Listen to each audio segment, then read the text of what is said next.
grâce de Dieu qui nous est donnée d'être devant le conseil de la parole de Dieu une fois de plus. Je pense que ce matin, il faut une fois de plus que nous ayons une révélation de la part du Seigneur dans nos cœurs, premièrement dans mon cœur, puis dans ton cœur, parce que l'administration passe d'abord par celui qui prêche, vous le savez. Et si dans mon cœur, je ne peux pas être repris par Dieu parce que je suis à la place de celui qui prêche, je voulais vous dire que je suis quelqu'un qui doit être très triste intérieurement. Parce que nous avons besoin de comprendre que celui qui prêche reçoit la leçon de Dieu, reçoit le mot de Dieu. Et ce matin, nous avons tous besoin ensemble de Dieu. Amen. On va prier Dieu avant toute chose. On va demander au frère qui est là, frère Jeannot, si je ne me trompe pas du nom, qu'il puisse prier le Seigneur pour nous tous ce matin. Seigneur Jésus, Père éternel, Dieu de gloire, Seigneur, je te présente, Seigneur, ton serviteur, Seigneur. Seigneur Jésus, Père, qu'il soit dirigé, Seigneur, par ton esprit, qu'il y ait une parole pour chacun de nous, Seigneur. Je te présente ton peuple, Seigneur, dispose les cœurs, Seigneur, à recevoir ta bonne parole, Seigneur. On doit être attentif à ta parole pour pouvoir la consommer et la garder, Seigneur, dans notre cœur. Amen, Dieu, bénis ton serviteur. Amen. Que Dieu soit béni, que Dieu soit glorifié. J'aimerais lire avec vous dans le livre d'Éphésiens, Éphésiens 6:11. On va faire 6:10. L'apôtre Paul dit ces mots. Au reste, fortifiez-vous dans le Seigneur et par sa force toute puissante, revêtez-vous de toutes les armes de Dieu, afin de pouvoir tenir ferme contre les ruses du diable, car nous n'avons pas à lutter contre la chair et le sang, mais contre les dominations, contre les autorités, les princes de ce monde de ténèbres, contre les esprits méchants dans les lieux célestes. C'est pourquoi prenez toutes les armes de Dieu, afin de pouvoir résister dans le mauvais jour et tenir ferme après avoir tout surmonté, et que Dieu soit béni et glorifié. Amen. Amen. Revêtez-vous de toutes les armes de Dieu. C'est ce qui nous enseigne l'apôtre Paul en voulant dire, vous avez besoin, vu les temps derniers, de vous revêtir de toutes les armes de Dieu pour tenir ferme contre le jour mauvais. Il y a un jour mauvais dans la vie du chrétien. Je voudrais vous dire que Dieu puisse nous aider ce matin, mais nous avons besoin de venir à l'évidence que nous avons le plus grand des ennemis qu'il peut y avoir, c'est le diable, c'est Satan, c'est ses démons. Et j'aimerais ce matin que nous comprenions, mon frère et ma soeur, que l'apôtre Paul nous met ici devant la responsabilité de combattre dans notre vie chrétienne. L'apôtre Paul ici est en train de déclarer ce que Jésus a déjà déclaré. Parce que quand Christ a dit, vous marcherez sur toute la puissance du diable et rien ne pourra vous nuire, il est en train de lancer une guerre qui se terminera quand nous serons dans le ciel. Mais pour l'instant, Christ a lancé une des plus grandes guerres entre l'Église de Dieu et entre Satan et ses démons. Et nous avons une responsabilité, c'est de combattre. Comprenez? Ce n'est pas juste de venir à la réunion, juste de prendre le culte, juste d'avoir un foulard sur la tête, juste d'avoir une Bible à la main. Non, il y a un grand combat. Et ce combat se fait à genoux, en prière. À genoux, bien debout, comme vous voulez. Mais le combat, c'est dans la prière. Nous en avons parlé hier. On va continuer dans l'idée même de ça, de la prière, du contact avec Dieu. Mais il y a quelque chose de plus profond ce matin pour toi et pour moi. C'est que Dieu a vu quelque chose dans ton cœur que tu dois déposer ce matin au trône de la grâce. J'aimerais te dire quelque chose ce matin. Le diable est rusé. Le diable ne vient pas d'une manière à te montrer ce qu'il veut faire et te combattre. Non, il agit, d'après l'apôtre Paul, à travers des ruses. Nous avons besoin de lutter contre les démons, contre les ruses. Le texte littéral dit les méthodes, les moyens pour tromper. Et Dieu sait qu'il y en a des moyens de tromperie. Et c'est contre ça que nous devons combattre. Par la prière, le jeûne, la consécration, par la lecture de la parole de Dieu et par la pratique de la prédication de la foi. Parce que nous avons besoin d'arrêter de nous borner par de faux raisonnements, d'arrêter d'écouter de message sur message, d'accumuler de message sur message. Il faut pratiquer ce que nous écoutions. Heureux l'homme qui écoute la parole de Dieu et qui la met en pratique, c'est l'homme qui réussit dans toutes ses entreprises. C'est pas l'homme qui écoute, c'est l'homme qui écoute et qui pratique le conseil de Dieu. Tu as besoin de Dieu ce matin. Parce qu'il y a dans ton cœur quelque chose de déposé de la part de l'ennemi. Et il faut que tu le déposes au trône de la grâce ce matin. Je ne parle pas de possession. L'Église de Christ n'est pas possédée. Je vous parle de ce que ce Satan a essayé de semer dans votre cœur. Il dit, c'est pas possible que Satan sème dans mon cœur. Pas possible qu'il dépose quelque chose. J'aimerais te dire quelque chose. Nous allons examiner un homme de Dieu dans la parole de Dieu. Un homme de Dieu extraordinaire. Et pourtant, à la vue, si vous voulez, d'un messager qui porte une lettre, qui porte un message, il va être terrorisé. Et c'est le roi Ézéchias. Et là, je suis obligé de refaire une lecture avec vous. Et après ça, on laisse le Saint-Esprit travailler nos cœurs. Ça se trouve dans le livre d'Ésaïe 36. Je vais lire ce qui m'intéresse parce que je ne peux pas tout lire. Vous lirez les chapitres. Ésaïe 36, 13. Rabshakeh s'avança et cria de toute sa force en langue judaïque. Écoutez les paroles du grand roi, le roi d'Assyrie. Ainsi parle le roi Ézéchias. Ne vous abusez point, car il ne pourra vous délivrer. Ézéchias ne vous amène point à vous confier en l'Éternel, en disant l'Éternel nous délivrera. Cette ville ne sera pas livrée entre les mains du roi d'Assyrie. N'écoutez point Ézéchias. Ainsi parle le roi d'Assyrie. Faites la paix avec moi, rendez-vous à moi, et chacun de vous mangera de sa vigne et de son figuier. Chacun boira de l'eau de sa citerne, jusqu'à ce que je vienne et que je vous amène dans un pays comme le vôtre, dans un pays de blé, de vin, un pays de pain et de vigne. Ézéchias ne vous séduise point, en disant l'Éternel nous délivrera. Les dieux des nations ont-ils délivré chacun son pays de la main du roi d'Assyrie? Où sont les dieux de Hamath, d'Arpad? Où sont les dieux de Sépharaïm? Ont-ils délivré Samarie de ma main? Parmi tous les dieux de ces pays, quels sont ceux qui ont délivré leur pays de ma main? Pour que l'Éternel délivre Jérusalem de ma main. Mais ils ne répondirent rien, ils se turent, parce que le roi avait donné un ordre, vous ne lui répondrez pas. Je saute volontairement à 37.3.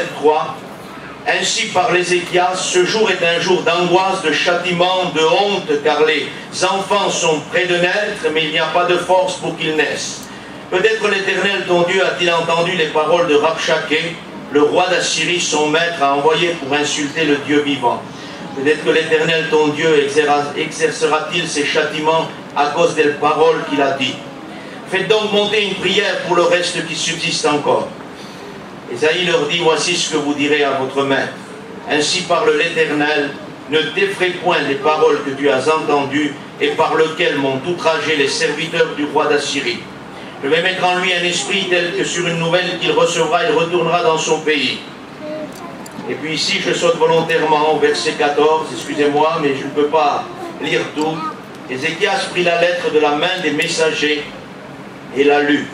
Il monta à la maison de l'Éternel et la déploya devant l'Éternel. Éternel, incline ton oreille, écoute l'Éternel, ouvre tes yeux, regarde, entends toutes les paroles que Sanguérib a envoyées pour insulter le Dieu vivant. Il est vrai, Éternel, que les rois d'Assyrie ont ravagé tous les pays et de leur propre territoire, et qu'ils ont jeté leurs dieux dans le feu. Mais ce n'étaient point des dieux, c'étaient des ouvrages de main d'homme, du bois, de la pierre, ils les ont anéantis. Maintenant, Éternel, notre Dieu, délivre-nous de la main de Sanguérib, car tous les royaumes de la terre sachent que toi, seul, tu es éternel. Amen. Excusez-moi pour la lecture qui est un peu longue. Nous sommes obligés de lire la parole de Dieu. Il vaut mieux écouter Dieu qu'autre chose. Ce matin, j'aimerais vous dire que ce qui est arrivé à Ézéchias vous est arrivé aussi.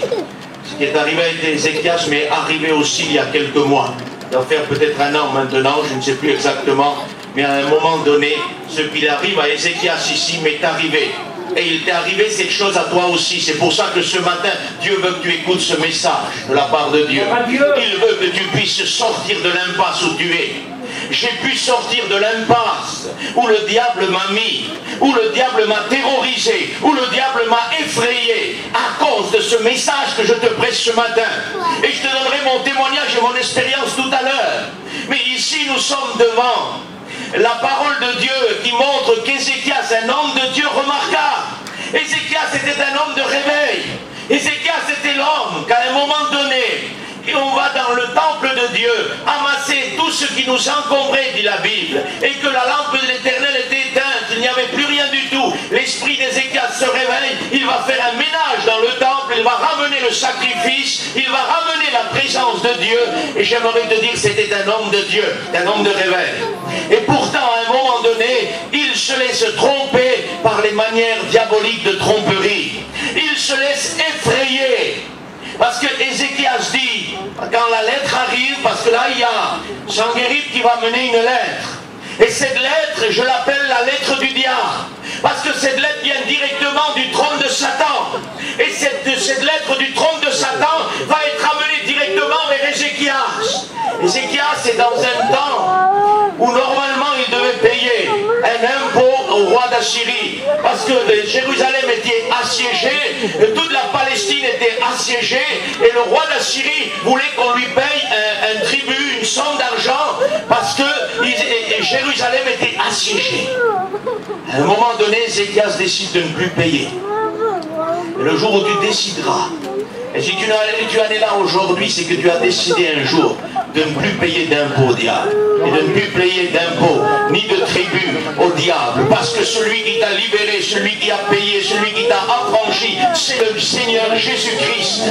Je t'ai racheté non pas par de l'or, pas de l'argent, mais par le précieux sang de Jésus-Christ. Et nous ne sommes pas redevables au diable, nous ne sommes pas redevables au monde, nous ne lui devons rien. Et Christ a dit, je t'ai racheté, je t'ai racheté.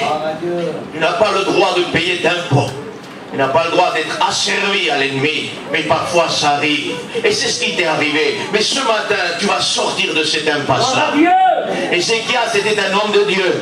Pourtant, Toumaï, quand la lettre du diable parvient, parce que le roi d'Assyrie, c'est un type du diable. La lettre du diable envoyée par le roi d'Assyrie par un messager de mauvaises nouvelles, un messager ténébreux.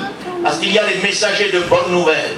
Le messager fidèle porte la guérison, mais les messagers de malheur, la Bible en parle, qui vous portent des mauvaises nouvelles, et par la venue de cette nouvelle que vous recevez, vous êtes brisés pour des mois et des années. Ce sont les messagers de Satan, ce sont les lettres du diable, ce sont les astuces du diable, les tromperies du diable, qui veulent détruire le peuple de Dieu. Et j'aimerais te dire, et ça c'est une certitude, tu as reçu un jour ou l'autre une lettre directement du diable, et cette lettre est chez toi aujourd'hui, elle est pliée en quatre, tu l'as mis dans ton cœur et tu l'as oubliée, mais Dieu veut la faire jaillir ce matin hors de ton cœur, parce que cela détruit ton cœur.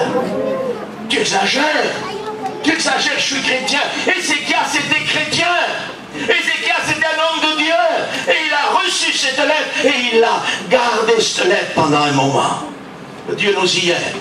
Ézéchias va déclarer après avoir lu cette lettre, qui disait qu'Ézéchias ne vous trompe pas, qu'Ézéchias ne vous abuse pas, parce qu'il ne pourra pas vous délivrer. Et combien de fois que Satan te dit que ton pasteur ne t'abuse point, que ton pasteur ne te trompe pas par des beaux messages, par des bonnes nouvelles, parce que tu t'en sortiras pas. Tu viens ici à ton culte ou à ta réunion, Dieu te parle, Dieu te dit n'aie pas peur, je vais bénir, je vais arranger, je vais faire ci, et tu pars d'ici, le diable te dit qu'il ne te trompe pas, tu t'en sortiras pas. Il vient votre pasteur de parler ainsi, mais le problème est chez toi, le problème est là, et c'est toi qui le vis, et avec ça il te trompe, et de nouveau tu es dans les liens de la servitude.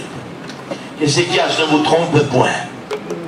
L'ennemi aujourd'hui est en train de enlever, si vous voulez, l'autorité de la parole de Dieu en nous trompant, en nous disant c'est joli ce que tu as écouté, c'est vrai, c'est puissant, mais toi tu es dans le problème, et ton problème est là, il est devant toi, et tu t'en sortiras pas.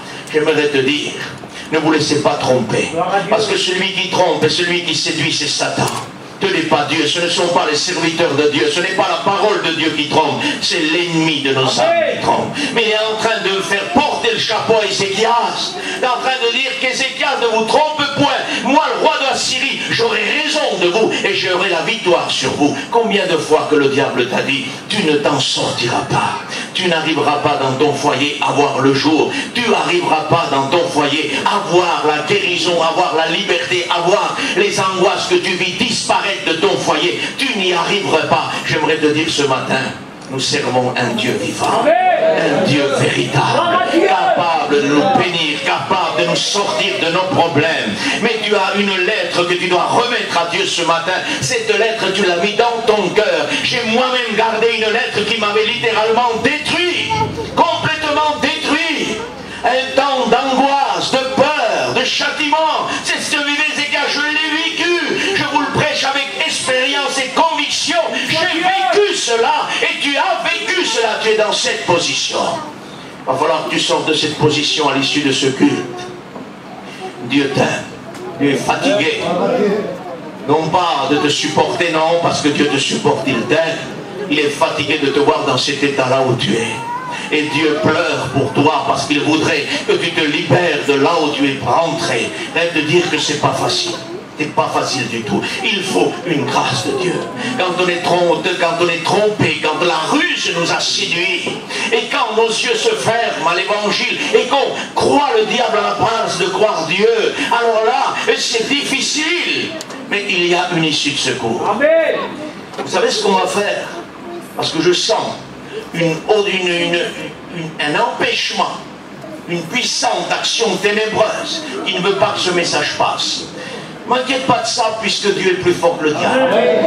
Demandez à Toumaï qui prie le Seigneur, vous fermez tous vos yeux, parce qu'il y a une grâce particulière qui est en train de s'abattre sur vos vies.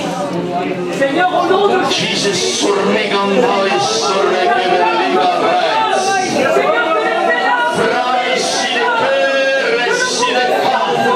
Satan, je brise ton autorité. Ton serviteur prie. Écoute-le. Brise les ténèbres. Brise les ténèbres. Satan recule. Il n'a rien à faire ici. que Satan recule, Seigneur, qu'il y ait ton autorité, ta puissance, que ta parole soit prêchée dans la liberté, qu'elle trouve les chemins des cœurs. Alléluia, alléluia, alléluia. Seigneur, Amen. Alléluia. Merci Seigneur, merci à Dieu. Christ est puissant. Le roi d'Assyrie donne une lettre. Et cette lettre est composée de ça. Faites la paix avec moi.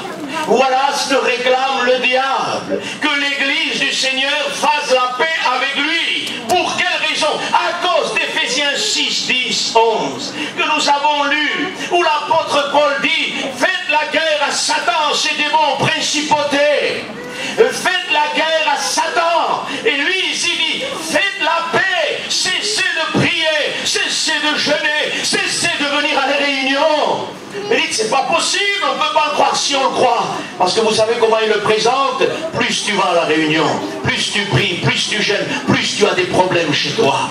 Arrête de jeûner, arrête de prier, fais la paix, arrête-toi de pouvoir te consacrer. Parce que plus tu te consacres, plus il y a des problèmes. Le diable est un trompeur, un séducteur.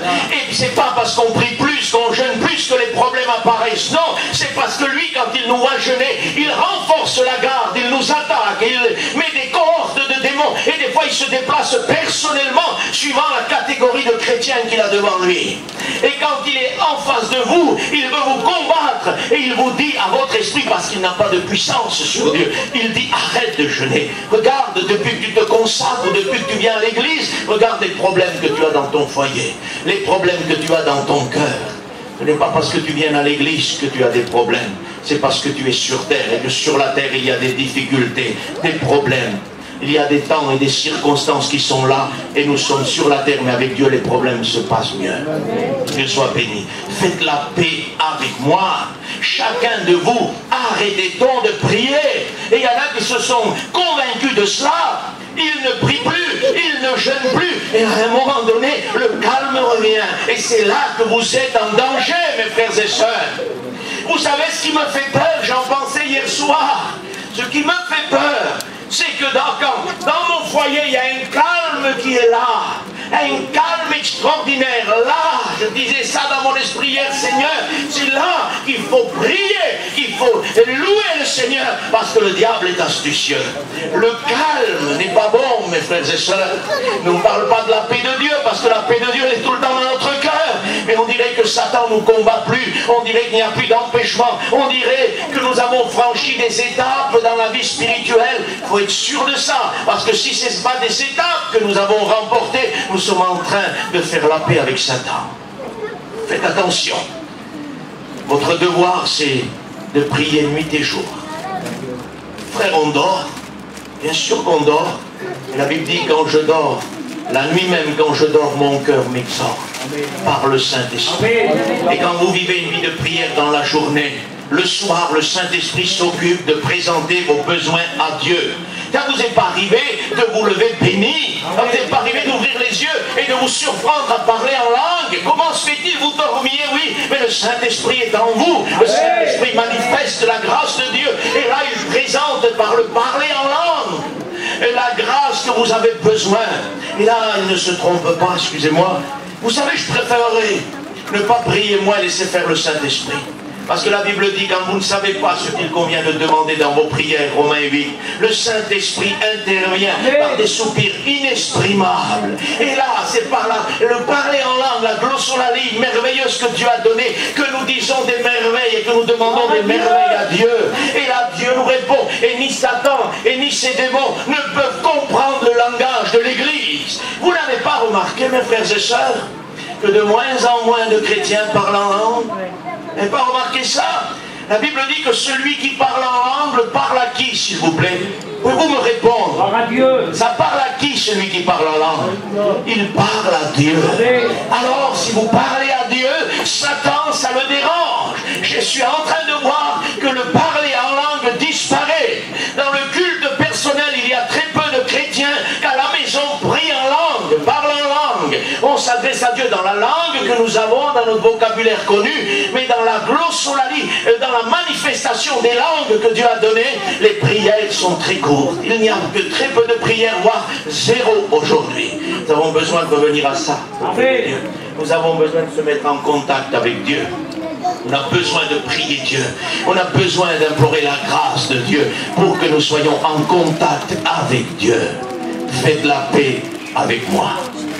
Et vous verrez, regardez ce qu'il propose, les propositions diaboliques.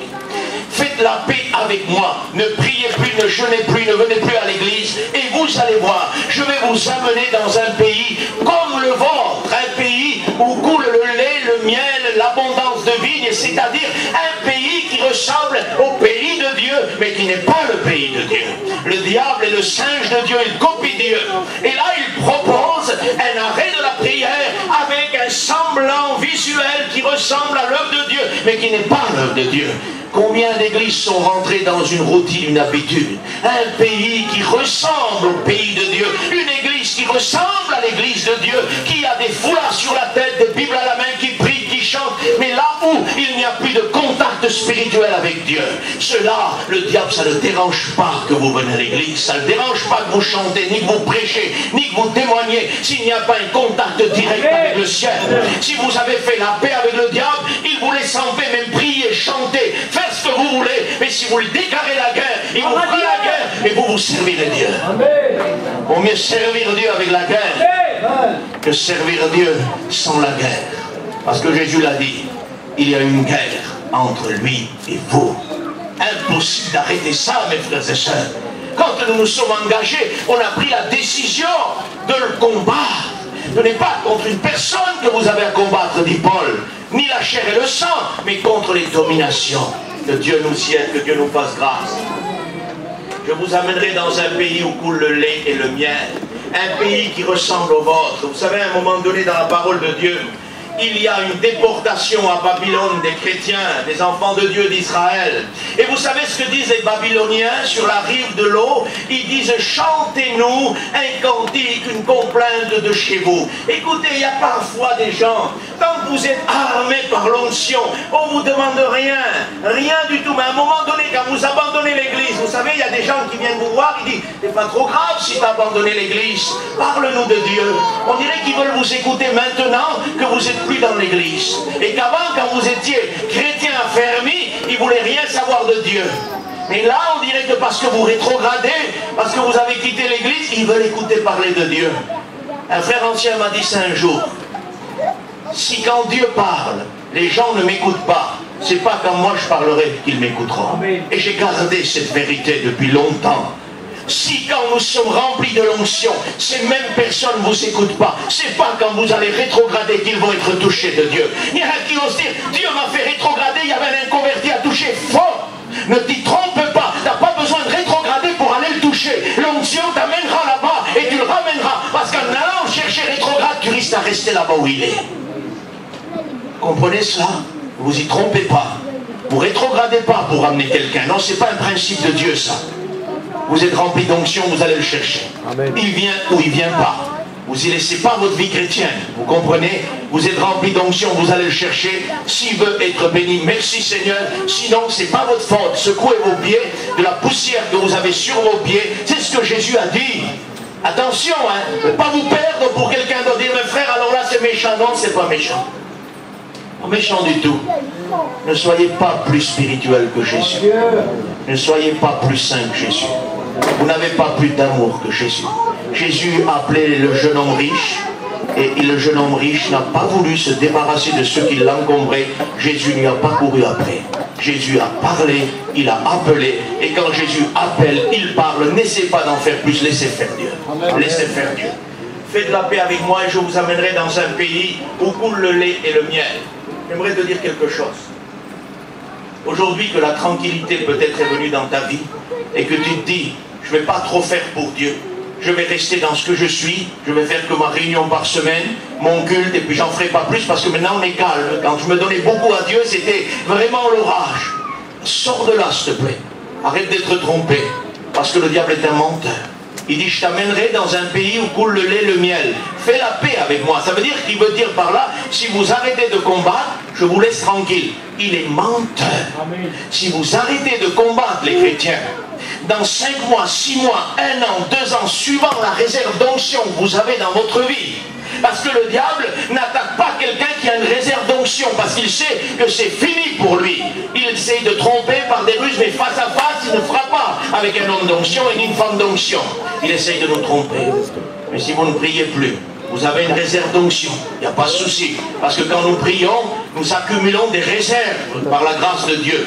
Tu presseras l'olive, mais tu n'en tireras pas d'onction, de l'huile. Ça veut dire quoi? Ça veut dire que tu vas presser ta vie au jardin de Gethsémane et presser comme Jésus a été pressé par le désir d'aller à la croix. Vous comprenez ça? Et le pressoir à huile de Gethsémane, il faut tous qu'on y passe par là-bas pour arriver à la mort de la croix. Et quand vous arrivez à être pressé, vous ne voyez pas l'onction tout de suite, mais l'onction est mise en réserve dans les greniers de Dieu. Et autant voulu Dieu déverse cette onction sur votre vie. Pour ça, vous devez constamment prier. N'avez-vous pas remarqué, parfois, nous avons le temps de prier, parfois on n'a pas le temps de prier. J'aimerais vous dire ça. Parfois vous êtes dans l'œuvre de Dieu et vous n'avez pas le temps de prier. Mais il y a quand même le résultat. Pourquoi il y a le résultat? Je vais vous le dire pourquoi il y a le résultat. Parce qu'avant d'être là et de ne pas avoir le temps de prier, parce que vous êtes dans l'œuvre, vous avez été à genoux devant Jésus. Donc votre vie est imprégnée et les réserves d'onction se développent au moment voulu. Et après, quand vous sortez un peu de ces temps qui vous a pris du temps, vous revenez au pied de Jésus pour vous re-remplir. Jésus a dit, c'est important, ne l'oubliez pas mes frères et sœurs, quand cette femme est venue toucher le bord de son vêtement, qui m'a touché? Les disciples vont dire, ils veulent pratiquement le reprendre. Mais qui t'a touché? Mais il y a une multitude autour. Il dit non, non, non. Une force est sortie de moi. C'est-à-dire que quand vous travaillez pour Dieu, quand vous prêchez, quand vous témoignez, quand vous chantez, quand vous travaillez pour Dieu, une force sort de vous. Et là, il faut revenir à la prière pour remplir ça. Jésus priait avant le miracle, pendant et après le miracle. Pourquoi? Parce que la force qui sort de nous, qui n'est pas notre force, mais la force de Dieu, doit être constamment renouvelée. Il vous laissera tranquille, faites la paix, mais quand il verra que dans 5 mois, 6 mois, 1 an, 2 ans, 10 ans peut-être, suivant votre maturité spirituelle, parce qu'il est patient, il n'est pas pressé. Quand il verra que vous êtes vide de tout, que vous avez fait la paix avec lui, que vous prospérez matériellement, parce qu'il propose une prospération matérielle. Je vous donnerai un pays où il y a l'abondance, et que vous serez bien tranquillement engagés dans le processus de tous les jours, où la vie va bien, où le travail va bien, où tout va bien, il n'y a pas d'orage. C'est là que le diable frappera, parce qu'il est menteur. Il ne vous dira jamais la vérité. S'il vous dit faites la paix, je vous donne un pays, c'est pour vous amener dans son pays et vous détruire. Si Dieu vous dit ça, croyez-le. D'ailleurs, il l'a promis, le Seigneur, que quand on viendrait à lui, il y aurait un repos de sabbat comme jamais la Bible ne l'a connu. Ce repos est en Christ, que Dieu soit béni. Il dit, Ézéchias donne cet ordre, il dit, ne lui répondez pas. Les gens se turent, dit la Bible, ils ne parlèrent pas au messager qui porta la lettre du diable, parce que Ézéchias a dit, ne lui répondez pas. Ne conversez pas avec le diable, je vous en supplie. Ne parlez pas avec le diable. N'ouvrez pas des dialogues avec le diable. Vous y laisserez votre peau. Ève a laissé sa peau et notre peau dans le jardin d'Éden. Pourquoi? Parce qu'elle a ouvert un dialogue avec Satan. Et Dieu a dit cela, mes frères et sœurs. Vous aurez autorité sur les reptiles. C'est ce que Dieu a dit à Adam et Ève. Vous aurez autorité sur les reptiles. Et le serpent qui a amené à la chute Ève est un reptile. Elle avait l'autorité de le terrasser. Elle a ouvert un dialogue, elle a discuté. L'autorité qu'elle avait sur lui est passée du côté du serpent. L'apôtre Paul dit, livre de Corinthiens, de même que Ève fut séduite, j'ai peur que vous aussi vous ne soyez séduits et que vous vous éloignez de la simplicité de Christ. Ça veut dire que si vous n'usez pas de l'autorité que vous avez, quelqu'un d'autre usera de cette autorité. C'est-à-dire que si vous n'usez pas d'autorité contre Satan que Dieu vous a donné, il prendra cette autorité et la servira contre vous. C'est ce qui s'est passé avec Adam et Ève. Nous ne discutons pas avec lui, nous le chassons au nom de Jésus, Amen. Nous le traînons à Golgotha, mais nous n'avons pas de compromis avec le diable. La parole dit, et j'ai plus le temps de tout lire, mais il dit, le messager Toumaï qui vient, il dit, faites une convention avec le roi d'Assyrie. Vous savez ce que c'est une convention? C'est un pacte, un traité signé. Faites un pacte, une convention avec l'ennemi pour que vous soyez en paix. C'est la proposition diabolique. La seule alliance, le seul pacte que nous avons fait, c'est à travers du sang de Jésus. Le pacte de la nouvelle alliance dans le sang de Jésus. C'est celui-là que nous voulons garder. Et nous ne voulons pas le briser, mais nous voulons le garder, ce pacte. Voici la nouvelle alliance en mon sang. Et c'est ce qui nous rattache au Maître. Le sang de Jésus-Christ. On n'a pas besoin de faire des conventions, des pactes avec l'ennemi. Dieu est assez riche, est assez bon. Et l'ennemi, s'il veut terroriser le peuple, et il a arrivé. Ézéchias dit c'est un jour de honte. Ézéchias est tombé dans la honte. Ézéchias est tombé dans l'angoisse, dans la peur. Parce que j'aimerais vous dire quelque chose, il y a dans le travail un esprit de peur. Et ça, vous devriez faire attention. L'apôtre Paul dit, nous n'avons pas reçu un esprit de timidité. Une autre version dira de lâcheté, de peur, de timidité. Ça veut dire qu'il y a un esprit contre l'Église qui produit la timidité, la peur, la lâcheté. C'est quoi un lâche, Église du Seigneur? Excusez-moi de vous l'expliquer. Un lâche, c'est quelqu'un qu'on a donné la possibilité de faire quelque chose, mais qui ne le fait pas. C'est ça, un lâche. Et Dieu a tout remis dans le corps de l'Église pour abattre les ténèbres. Et l'Église est lâche, il ne veut plus combattre. C'est le mot que Paul veut dire. Timothée, ne sois pas lâche. Nous avons reçu un esprit d'amour, de puissance et de connaissance de la parole de Dieu. Nous connaissons tout. Tout est à nous. Que Dieu soit béni. Que Dieu soit glorifié. Il est terrorisé. J'aimerais te dire depuis combien tu vis avec cette peur, ces angoisses. Depuis combien tu n'en peux plus. Depuis combien cette peur t'a paralysé. Depuis combien dans ton foyer tu es en train d'être paralysé par la honte, paralysé par la peur, paralysé par le jour du lendemain, que tu ne sais pas ce qui apparaîtra dans le jour du lendemain. Le diable t'a fait un film, mon frère, ma soeur. Le diable t'a menti à travers ce film. Et dans ce film, il a mis une vision de ta vie à venir, un avenir. Et c'est un diseur de bonne aventure, le diable. Il prédit l'avenir, il est faux, il est menteur, vous comprenez ça? Il est en train de prédire l'avenir de l'Église. Oh non, Celui qui a non pas la prédiction de l'avenir, mais l'accomplissement déjà de l'avenir de l'Église, c'est Jésus. Père son nom, le diable t'a fait un cinéma. Le diable t'a prédit l'avenir. Il t'a fait croire que demain ça sera ça pour ton enfant, pour ton mari, pour ta femme, pour ta famille. Il t'a dit c'est ça pour la maladie, c'est ça, tu t'en sortiras pas. Parce qu'il nous terrorise. Ici il est dit, le messager est rusé. Il dit contrôler. Le roi d'Assyrie a visité les autres pays. Et il y avait d'autres rois dans ces pays-là. Il les a tous abattus. Aucun n'a résisté. Et vous croyez que vous allez résister? Il va vous arriver ce qui est arrivé aux autres nations. Combien de fois le diable nous dit, il nous montre le même problème qu'il y a chez nous pour le moment. Il dit, regarde chez un tel et un tel, il y avait le même problème. Ils s'en ont pas sorti. Regarde là-bas, telle et telle maladie. Ils s'en ont pas sorti. Regarde là-bas, tel problème. Ils s'en ont pas sorti. Vous savez ce qu'Ézéchias fait?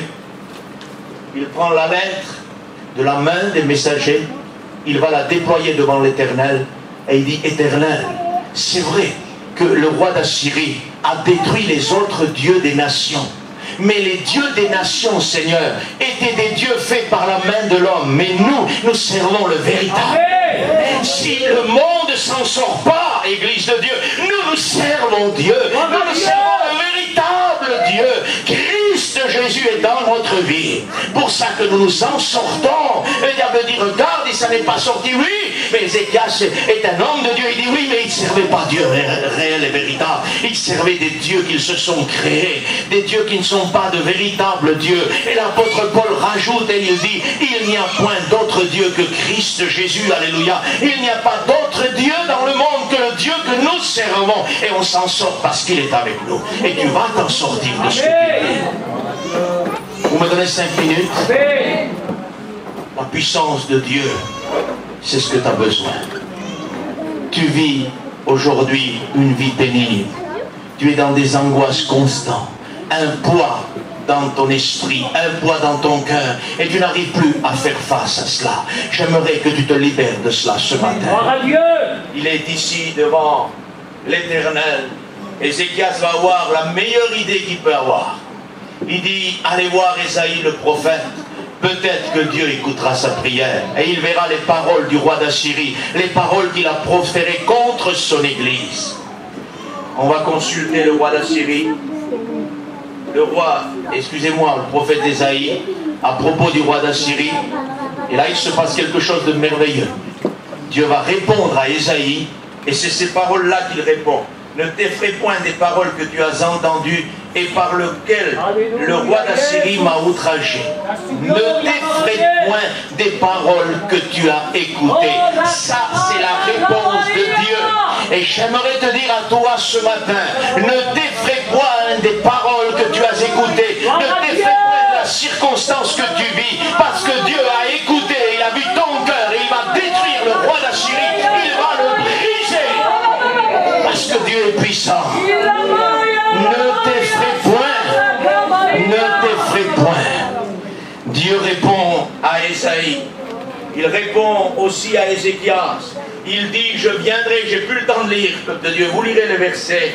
Il dit, Seigneur, en déployant la lettre, il dit, Seigneur, regarde, aide-nous. Vous savez ce que Dieu répond? J'ai entendu le roi d'Assyrie qui a outragé la fille de Sion, l'église de Dieu. Je l'ai entendu, il a outragé mon église et qui touche à moi, touche à la prunelle de mes yeux. Quand on vous touche, église de Dieu, on touche la prunelle de Jésus. Vous comprenez ça? L'apôtre Paul, avant d'être ce qu'il est, il persécutait l'église de Dieu. Jésus a dit, pourquoi me persécutes-tu? Il n'a jamais touché Jésus, il a touché les chrétiens. Quand on touche aux chrétiens, on touche à Jésus. Vous comprenez? Et le diable a touché les chrétiens. Et le diable t'a touché. Il veut te faire mal, il veut te détruire. Mais Christ va le briser. Il dit, je viendrai et je t'arracherai avec une boucle dans tes mâchoires. Je te mettrai une boucle dans la mâchoire, je t'arracherai de là-bas et je te mènerai là où tu es venu. Que Dieu soit béni. Dans le livre de Job, le crocodile typifié sous l'aspect du diable, si vous préférez. Et Job va demander quelque chose qui pourrait ouvrir la gueule d'un crocodile et lui placer un anneau. Qui pourrait faire ça sans être dévoré? Dieu peut le faire. Dieu peut le faire. Parce que le crocodile Satan, quand il voit venir Dieu, comme un petit chat, il ouvre sa bouche pour que Dieu puisse vraiment lui mettre une hameçon, lui mettre un anneau et l'arracher de là où il est. Le diable ne combat pas Dieu. Est-ce que vous savez ça? Il combat l'œuvre, il combat les chrétiens, mais il n'est pas ignorant d'essayer de combattre Dieu. Il sait qu'il ne peut pas y arriver. Dans le Jésus humain, il n'est pas arrivé. Il n'arrivera pas dans le Jésus divin qui est dans le ciel, rempli de gloire. Il va venir, le Seigneur. Il va dépouiller les ténèbres. Il va te rendre ce que tu avais.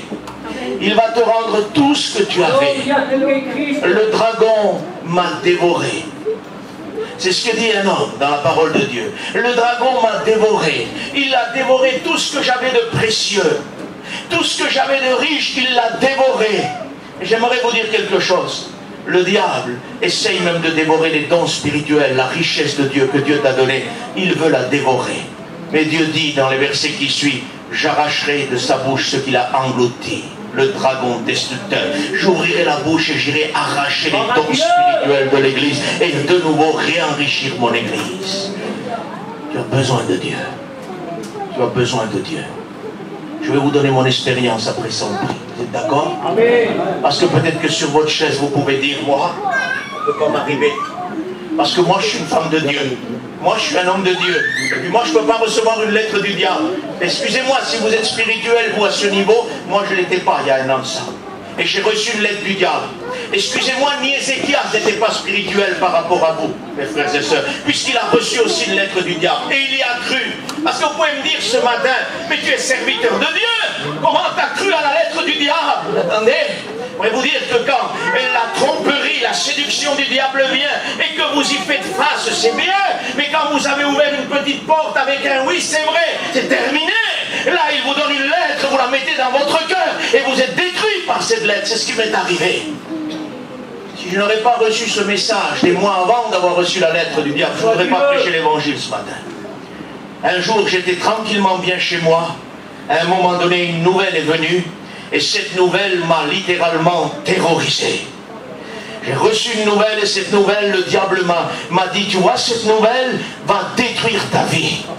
Cette nouvelle, cette œuvre qui va se faire, que tu as écoutée, va détruire tes enfants, va détruire ta compagne, va détruire ton ministère, va détruire ton foyer. Tout ce que tu as vu ne sera plus.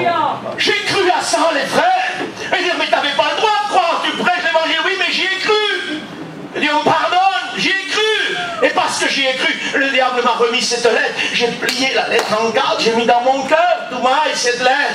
Et puis j'étais plus le même à partir de là. Et tu n'es plus le même ou la même depuis que tu as reçu une lettre. Par une nouvelle, par une circonstance, tu as reçu une lettre. Cette lettre t'a changé. Tu viens toujours à la réunion, un foulard sur la tête, une Bible à la main, tu chantes, tu témoignes. Tu n'es plus le même. Je chantais, je témoignais, je prêchais, tout maille, je n'étais plus le même. Je prêchais l'évangile avec aucune autorité. J'avais plus cette autorité. Je prêchais l'évangile, je priais, mais la prière ne passait plus le plafond.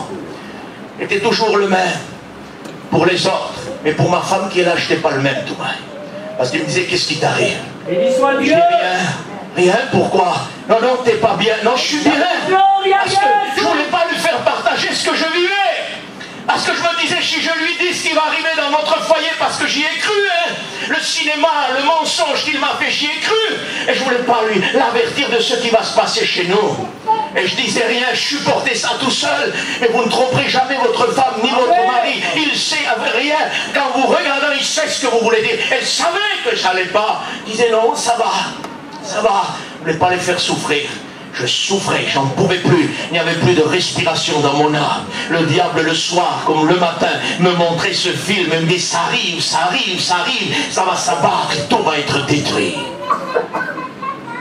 Je priais toujours. Priais Dieu, mais ça passait plus. Je lisais toujours, mais c'était tout. J'allais toujours aux réunions, hein. Je prêchais toujours l'évangile. Toujours. Mais il n'y avait plus cet impact. Il n'y avait plus cette conviction. Le diable m'avait terrorisé. Le diable m'avait pris ce que Dieu m'avait donné. Et comment il s'est pris? En me trompant, en me mentant, en me montrant le film faux de ma vie. 2 mois ont passé. Le cours des choses a repris. Et j'avais pratiquement oublié ça, mais j'étais le même intérieurement. Tu as pratiquement oublié cette lettre, mais tu es le même intérieurement. Parce que cette lettre est dans ton cœur. Je priais toujours Dieu, je lisais toujours, je prêchais toujours. J'étais plus le même. Mais j'avais oublié ça. Et j'étais parti dans cette direction. Puis un beau jour, comme chaque chrétien, je suis parti marcher pour prier. Et puis en priant, je priais. Je vous donne un ordre qui est peut-être pas réel. Hein. Je vous donne cet ordre, peut-être que c'était le sens inverse, mais Dieu sait. Je priais peut-être en premier pour l'œuvre de Dieu, je m'en souviens plus. À un moment donné, j'écoute Dieu me dire, c'est pas ça que je veux. Alors là, j'ai prié pour mon foyer. Puis là, j'écoutais dire, Dieu, non, c'est pas ça que je veux. Puis là, j'ai prié pour mes enfants, j'ai prié pour mon ministère. Dieu m'a dit, c'est pas ça que je veux. J'ai sûrement prié pour l'étranger aussi, puisque je travaille comme missionnaire à l'étranger. Il m'a dit, c'est pas ça que je veux. À un moment donné, j'ai dit, alors c'est quoi que tu veux? C'est quoi que tu veux, Seigneur? Et là, j'ai écouté une voix majestueuse. Que Dieu m'a dit, c'est la lettre que tu as depuis 2 mois et demi dans ton cœur, que j'ai besoin que tu déploies devant moi. Et là, je suis tombé par la puissance de Dieu. J'ai senti le ciel de nouveau s'ouvrir sur ma vie. Et là, j'ai dit, Seigneur, c'est donc ça que tu veux? Alors j'ai dit, je te la présente, Seigneur. Consume-la par l'Esprit de Dieu. Et là, Dieu a consumé cette lettre de mon esprit. Et terminé à partir de là, j'ai repris ce que j'avais perdu. J'ai repris ce que j'avais. Et le diable m'avait dit, tes enfants seront comme ça, ta famille sera comme ça, ton ministère sera détruit. À l'instant même où j'ai donné la lettre, vous savez ce que Dieu m'a dit? N'écoute plus jamais le diable. Le diable n'a pas autorité sur ton foyer, ni sur ton ministère. C'est moi qui t'a donné un ministère. C'est moi qui est maître de ton ministère. Il n'a pas d'autorité ni sur tes enfants, ni sur ta femme, ni sur rien. C'est moi que tu sers. Il a littéralement broyé. Et c'est ce qui va se passer ce matin pour toi. Il faut qu'il broie cette lettre. Cette lettre, il faut qu'elle soit consumée. Consumée. Parce que nous avons besoin de Dieu. Savez-vous pourquoi? Et après on prie. J'ai compris tout de suite ce que Dieu voulait. C'est parce que 3 mois avant, j'ai reçu ce message. Alors quand Dieu m'a dit, donne-moi la lettre que tu as, j'ai tout de suite compris où il voulait en venir. Pour ça que ce matin-là, tu sais où Dieu va en venir. Pour ça que j'ai vécu ça. Pour ça que j'ai cette expérience à te donner. Parce que ce que je veux dire là, moi si j'aurais pas eu ce message, il aurait pu me demander la lettre pendant 15 jours. Quelle lettre? Quelle lettre? Il m'a dit, fais comme Ézéchias. Ézéchias est rentré dans la maison de l'Éternel. Il a déployé la lettre devant Dieu. Il lui a dit, regarde Seigneur, la lettre du diable. Brise-la, consume-la au nom de Jésus. Amen. J'étais sur ma chaise, mon frère, ma soeur. Ça me le fait chaque fois que je prêche ce message. Je voyais des lettres tomber en feu. Qui tombaient par terre en feu. Et vous savez ce que là me représente à chaque fois? C'est les lettres que vous allez déposer ce matin. Et que le Saint-Esprit va consumer. Que le Saint-Esprit va littéralement consumer. Ces lettres qui brûlent sont l'autorité du Saint-Esprit pour briser la ruse satanique et la fausseté satanique. Je marchais un jour pour chiner dans une ville. Il y avait sur le mur de gauche des choses écrites. Impossible de lire ça. C'était la misère du péché qui était écrit. Et quand vous savez lire, vous n'avez pas besoin de déchiffrer. Ça saute à vos yeux. Je me détournais pour ne pas lire ça. En me détournant sur le mur en face, il y avait écrit « Seule la puissance de Dieu te délivrera de tous les tracas ». C'était écrit en lettres de feu. Et j'aimerais te dire, seule la puissance de Dieu peut te délivrer de tous les tracas. Tu as besoin ce matin de remettre la lettre que le diable t'a remise devant Dieu. Ne déploie pas devant les hommes, ça ne sert à rien. Déploie-la devant Dieu. Pas besoin que tu cries au secours, voilà ce qu'il y a, c'est pas la peine. Mais dis, je déploie cette lettre. Je l'amène devant toi ce matin. Seigneur, brise. Seigneur, enlève la fausseté. Parce que le diable est un menteur. Un menteur. Et tu as besoin de sortir de cette angoisse constante. Tu as pu recevoir cette lettre par une maladie, un problème, une difficulté. Tu l'as reçue par une circonstance, je ne sais pas quoi. Je sais que tu l'as reçue parce que Dieu me l'a dit. Mais c'est tout ce que je sais. Et toi, tu sais. Là où tu es, à l'instant où tu es assis, tu sais de quoi Dieu veut parler. Et c'est cette lettre-là que tu dois lui remettre. Parce que ta vie a besoin de se rafraîchir en Dieu. Écoutez, j'ai vu des vies à travers ce message être remplies instantanément de Dieu. des vies qui ne respiraient plus, mes frères et sœurs, qui s'étouffaient par les angoisses, par les problèmes, et qui à l'instant même qu'ils ont écouté la parole de Dieu, ils ont été brisés. Si nous sommes sincères ce matin, il va y avoir un feu du Saint-Esprit en quelques instants sur ce lieu. On ferme nos yeux, on va chanter un cantique, non pas pour émotionner, pas du tout, mais pour préparer l'action puissante de Dieu dans mon cœur et ton cœur.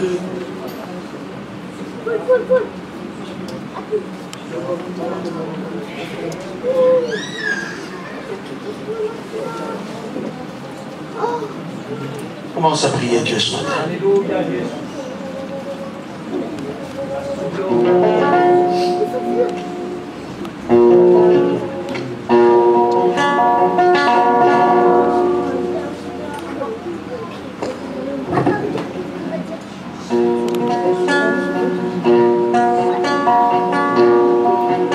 ce que Dieu veut te dire. J'ai vu tes larmes, j'ai vu tes pleurs. Merci Jésus. N'aie pas peur. Je suis avec toi, n'aie pas peur. Oui, écoute la parole de Dieu qui t'a parlé ce matin dans ton cœur, n'aie pas peur. N'aie pas peur. Jésus te dit, n'aie pas peur.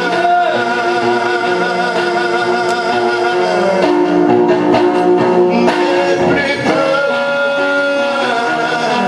Parce que Jésus vit en toi. Béni sois-tu, Seigneur. Parce que Présente ton cœur à Dieu ce matin. Ne garde pas la lettre. Ne garde pas la lettre qui t'a détruit dans ton cœur. Déploie-la devant l'Éternel ce matin. Déploie-la devant l'Éternel. Déploie-la devant l'Éternel. Il est le seul qui peut la consumer. Il est le seul qui peut arrêter le mensonge diabolique. Il est le seul qui peut briser l'action des ténèbres.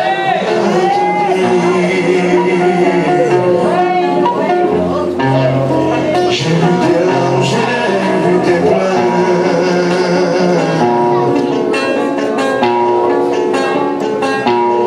N'aie plus peur.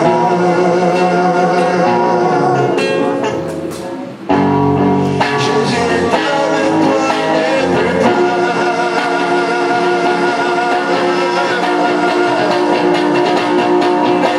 peur. Parce que Jésus est avec toi. Besoin de Dieu, peuple du Seigneur. Tu peux être chrétien depuis 10 ans, 15 ans, tu peux être depuis 30 ans chrétien, mais Dieu veut te bénir ce matin parce qu'il y a des ruses qui se sont introduites dans ton esprit. Il y a cette lettre qui a été déposée. Tu n'es pas plus grand qu'Ézéchias. Ézéchias était un homme de Dieu. Il a reçu la lettre dans son cœur.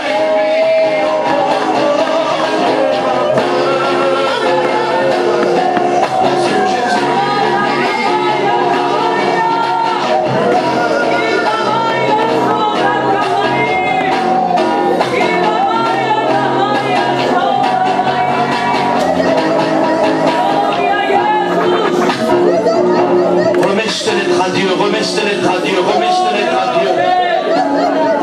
Remets cette lettre à Dieu. Laisse Dieu briser cette lettre, laisse Dieu la déchirer. La Bible dit il a déchiré l'acte qui nous condamnait.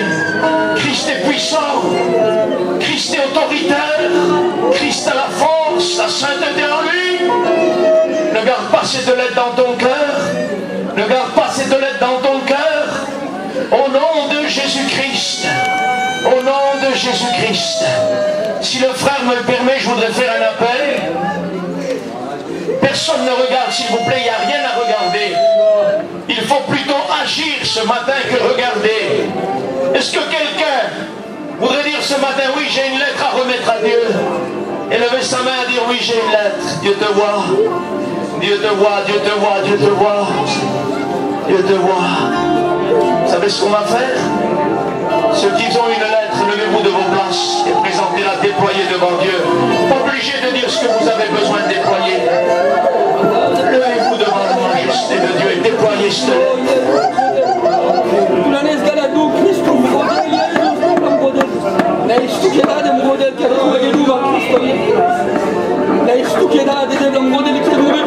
Merci Seigneur.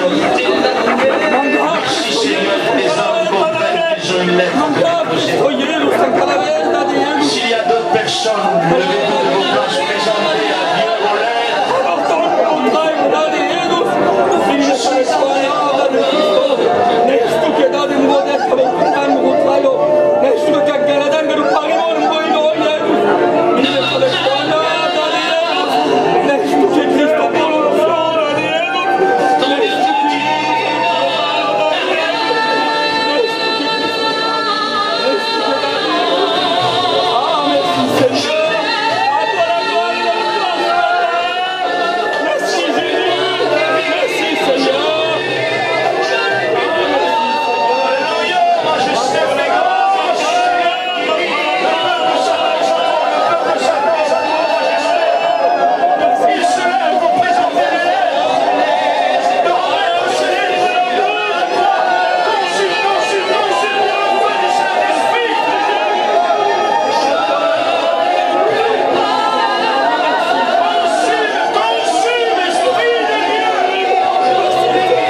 je reçois cette lettre du diable et de m'avoir littéralement libéré de cette lettre. Merci parce que mes frères et sœurs écoutent ce conseil de ta part ce matin et qu'ils ont la possibilité de briser ces lettres. Ils se lèvent devant toi pour être libres, Père. Tu leur as parlé. Ils n'ont pas regardé leur position, n'ont pas regardé ce qu'ils étaient. Ils savent que tu leur as parlé. C'est pour ça qu'ils se lèvent te présenter ces lettres. Qu'elles soient consumées par le feu du Saint-Esprit.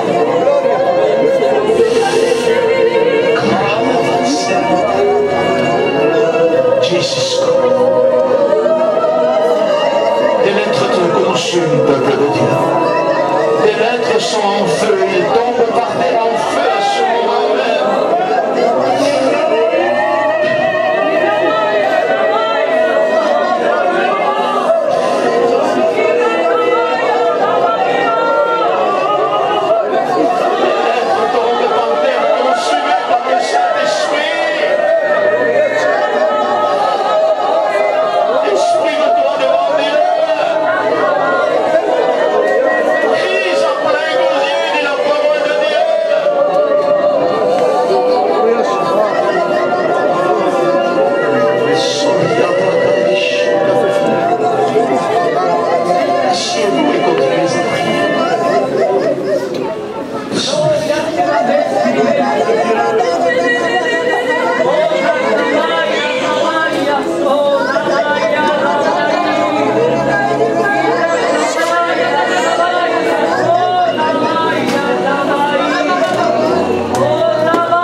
Oh non, Shidi Blabla. Oh, Bladi Shidi Bla. Gloria, Gloria Christ. Pourquoi, mon enfant, tu ne veux pas déployer ta lettre que tu as dans ton cœur? J'ai vu la lettre dans ton cœur, mais tu ne veux pas la déployer. Gloria Shidi Bladi Shidi. Gloria Shidi Bladi Shidi.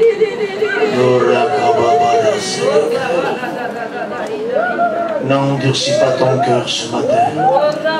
Tant que l'on peut dire aujourd'hui, n'endurcissez pas vos cœurs.